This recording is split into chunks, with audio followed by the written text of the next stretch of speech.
Hello and welcome back to another Doctor Who product review on the Host Productions. In today's review, I'm going to be taking a look at the 7th release as a part of the Doctor Who Silva Screen Records classic soundtrack series. In today's review, the debut 7th Doctor story, Time and the Rani, featuring a musical score by Kev McCulloch. This release came out both on lovely double LP for the first ever time, as well as regular CD. Joining Time and the Rani within the collection and released alongside it, we have the 4th Doctor serial Revenge of the Cybermen, featuring music by Carey Blyton. Once again, a double LP, and I will be doing a separate review of that if you are interested. It's so nice to finally see the return of this series. I do believe the previous ones were The Visitation and The Sunmakers, which frankly feel like they came out years ago, so it's nice for them to return for 2 final instalments as a part of this collection. Well, they do indeed say that 1980s Doctor Who was full of vibrant colour. Well, this LP definitely got the memo. So, Time and the Rani, what a superb design. Once again created by Clayton Hickman, with additional arrangement by Stuart Ford. Instantly, my breath is taken away by this cover art. It absolutely sells the release. But I love how this vibrant colour continues across the entirety of the record, with this delightful, vibrant purple on the back. And due to this being a double LP, it also extends onto the inside as well. If anything, it kind of feels like it should be a release for the 6th Doctor era with his magical Technicolor Dreamcoat. Very much like the vast majority of Doctor Who records released by Silva Screen in recent years, this product doesn't come wrapped in cellophane, which to be honest I think is fair given that Silva Screen is mostly an online retailer, meaning that this record won't really be in stores, so it's going to be shipped directly to your house anyway. The sticker is exactly the same style to usual, repeating the title of the product, as well as also stating that this is the 7th out of 8 releases from the classic soundtrack series, newly released on record. Although I do find it rather funny that Mel is pulling the exact expression that quite a lot of Doctor Who fans do pull when they find random stickers attached to their Doctor Who merchandise that risk damaging the packaging. It has to be said, I think the entirety of this record absolutely hits the mark when it comes to style guide, but also layout. The Doctor Who logo and the varied text surrounding it really does fit in, and it doesn't at all look lost within the rest of the piece. Silva Screen have opted for the white variation of the new Doctor Who logo with the embossed version of Who with BBC at the top, and I think that it really works. What I like most about this logo and the surrounding text is the fact that it works really well in the square CD and record sleeve format. Something of which I think the Big Finish are still getting to grips with whilst using the blue 60th anniversary diamond version of the logo. Just beneath the logo we have the title of the story, as well as stating that this release features music by Kev McCulloch. Whilst at the top it refers to the fact that this is the original television soundtrack. So just to clarify what this actually means, because in recent years we have seen quite a number of Doctor Who records being released with varying different medias presented on them, from audio dramas, audiobooks, music and TV soundtracks and whatever else. This release, along with the vast majority of Silva Screen Doctor Who records, contains the music from Time and the Rani. Nothing to do with the actual story, there's no acting in this by Sylvester McCoy or anything like that. It is an album of music. Turning the record to the side for the moment, of course on the spine we do have the Silva Screen logo, the title of the release, and at the very bottom we also have the production code, although the eagle-eyed amongst you will also notice an image being hidden in there as well. So I did a little bit of googling and I was incredibly surprised to see that the first releases within this range, being the Daleks and Survival, came out in the back end of 2017. It is now late 2023 and can finally place all of the spines from this 8-part series together.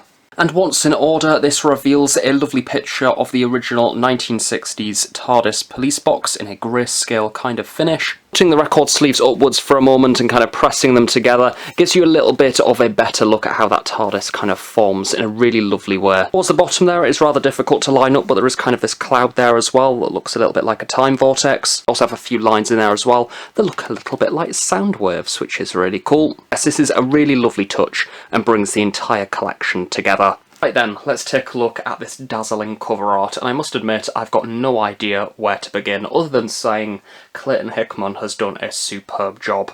It strikes that perfect balance between promoting classic series Doctor Who, while simultaneously being undeniably 80s, but also very modern. It's advertising classic series Doctor Who, but in a very modern way, but also it's incredibly refreshing. Of course, the entire piece is kind of made up of a series of triangles with many different colours, and then in between this we have several characters from throughout the story scattered around the piece, starting off with this excellent Tetrap with his gun there off to the side. And of course, as she infamously says throughout the story, leave the girl, it's the man I want. It is of course Kate O'Mara as the Rani. Again, I love the way that we have this base image underneath, and then the various different colours kind of divide up the picture with the purples and the blues. It looks incredibly eye-catching. This blue image here of the Tetraps dangling from the cave definitely reminds me of the Target novelisation cover from back in the day. Something that I didn't notice to start with, this really lovely callback to the opening scene of the episode. The Sixth Doctor's in there regenerating. Oh, bless him. As I mentioned earlier, of course, Bonnie Langford there in the top corner looking terrified, and I've only just realised it's because that giant ball that captures her in the very early half of the story is kind of haunting over her head, which again, a lovely touch, a nice moment being captured from the story. In the bottom corner, we have one of the locutions from the story with that alien headdress. I'm loving the use of the reds, the pinks and the purples here. Really suits 80s Doctor Who. And this is nicely contrasted in the opposite corner as well, with one of the male locutions there kind of posing on a rock in one of Doctor Who's many quarry settings, with a very dazzling multicoloured background once again.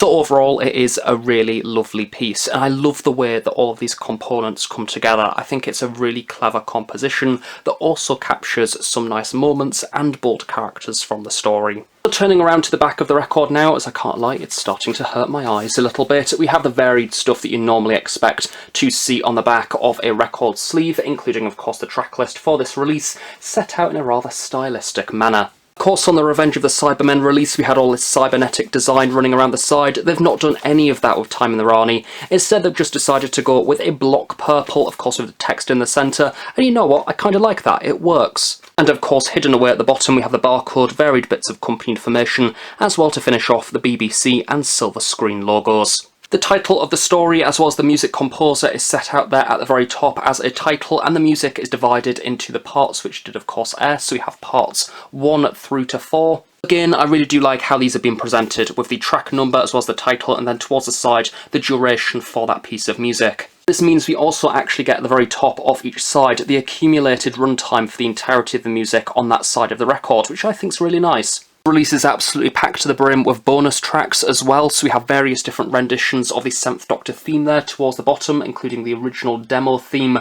We also have multiple different editions of some of the tracks featured across the different sides, including the 25th anniversary album edition, other original demos, mono mix tracks. It's a great piece of collected music. Overall, for the back of the record, I think it's really cool. I love all the box outs and the way that it has been structured. It basically gets a lot of information into a very small space, whilst making it look cool as well. Which again, I think that's the thing with this series. I feel like Clayton Hickman and the design team as a whole have thrown the Doctor Who branding out of the window and made each individual release something unique and special. Now let's take a look on the inside of the gatefold sleeve. We are instantly greeted by lots of images and much more colour. I feel like this is one of those designs that really shouldn't work, but it really does, especially with the combination of colours and then the stills from the story itself of the excellent Kate O'Mara, Mel, of course the 7th Doctor and one of the locutions there in the bottom corner too. Of course the Tetraps get lots of love and affection at the top here as well, a lovely close-up from the story. That's the thing with their Tetraps, they're kind of adorable but terrifying at the same time. Also really loving this wide shot. It's not often that we get to see the environment from within a Doctor Who story being displayed. It's normally close-ups of characters, so this is a really nice glimpse into the episode as well. The bizarre colours and triangles and shapes continues onto the opposite side of the sleeve, further stills from the story, another lovely image of a Tetrap, even a nice image of the TARDIS console room there in the bottom corner, and to finish off with a rather infamous image of Sylvester McCoy in his tartan unique scarf. In amongst all of the chaos and the colours, we do also have the production credits there for the record at the very bottom of the sleeve, stating who written the story, who was produced and directed by, as well as a few credits for the behind the scenes of the episode and this record release. To cap off the release, here we have a few words from the man himself, Kev McCulloch, writing in March 2023 about the music presented within Time in the Rani, which is lovely. As always with these releases, I just love the fact that it has captured a moment within Doctor Who musical history, and when you collate all of these releases together, each and every album has something different to offer, be it different instruments that are used, music of different styles and genres. It shows how varied Doctor Who is, but also the tools and instruments that were available within those time periods and how music was essentially created. So now that we've taken a look at the outer sleeve, let's take a look at the records themselves. Now, in true Silva Screen style, we don't in fact have any unique artwork on the record protector sleeve or anything like that, which, to be honest, I think is completely okay. I think that the outer sleeve design is impressive enough. So of course this is a double LP, meaning we have two lovely records. Taking a closer look at the central labels now, I absolutely love that all four sides have individual labels with different characters being represented on them. Starting off with side 1, we have Mel Bush, of course Bonnie Langford, with the Doctor Who logo there just underneath. Flipping over now to side 2, we have the wonderful Sylvester McCoy as the 7th Doctor, complete with his cream jacket. Again, a lovely use of colour here. Moving on now to the second LP of the set, we have side 3. Once more, we have a continuation of this incredibly vibrant design with the various different triangular shapes. However, this time the main focus character is a side profile of a tetrap there, grinning away. As for the fourth and final side, this depicts the character of Icona, or at least I think it's Icona, and I don't just have like a dictionary knowledge of all the cast from Time in the Rani. I did need to Google that, to be fair. In recent years, we have seen record companies expand out to feature many wacky and weird designs on their records, so it can be a little bit unusual when we return back to the traditional with a standard black LP. But you know what, I kind of like it, and I like the fact that the entirety of this range has been consistent so far. It would have been unusual if one was a different colour compared to the others.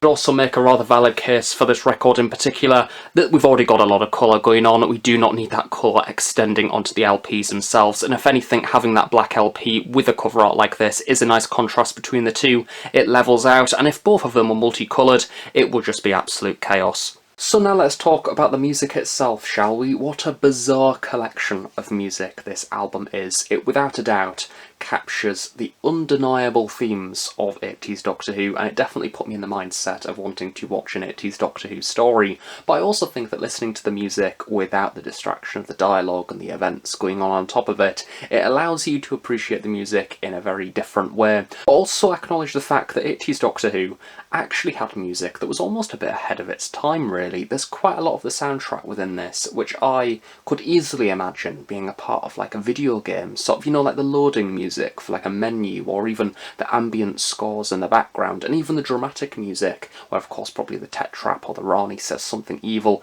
Even that really nicely captures the action and the drama of the story, but also perhaps the fact that it doesn't take itself too seriously, because the music is very quirky and odd. The music is simply so excitable, and I keep coming back to the word bizarre, because it is. It's just so bizarre. I've not actually listened to a Doctor Who album that is quite like this, and I also love the way that the themes of Doctor Who kind of are integrated throughout the soundtrack. Of course, as always, this album is bookended by the opening and closing themes, which gets the album off to a good start, but in particular for this piece of music, I think it works well, because those Doctor Who-y themes, the doo-ees and the mysterious kind of Doctor Who jingles are integrated throughout the music, which I assume is as the 7th Doctor slowly manages to come round to his personality and learn about himself within the episode and who he is now. So yeah, it's a very intriguing album. There's an earworm on there called Future Pleasure, and it is such an annoying piece of music, to be quite honest. This album will not be for everyone. I think some people absolutely hate it, so I definitely recommend listening to the music beforehand online before contemplating buying the CD or the record. But yeah, it's an earworm, and it sticks in the mind forever. I think it's been stuck in my mind for about a week now, so yeah, enjoy that if you decide to listen to this one. So there we have it. That is my review of the Doctor Who Silva Screen Records original classic soundtrack for the Doctor Who debut 7th Doctor story, Time in the Rani, featuring music by Keith McCulloch. This is a really fun record release featuring lots of excitable 80s music. It's definitely a very unique album of music, and one of which that I definitely recommend if you are a fan of the era. But not only that, the cover art for this release is really something special, and I highly recommend getting this version, although if you aren't a fan of records, then there is of course also the CD available, which I imagine is just as good, although may not be the same type of listening experience. So thank you very much for watching this review. I really hope you have enjoyed it. Do of course stay tuned on the Host Productions for regular Doctor Who product reviews and many more other things. Have a nice day. I shall of course see you all next time.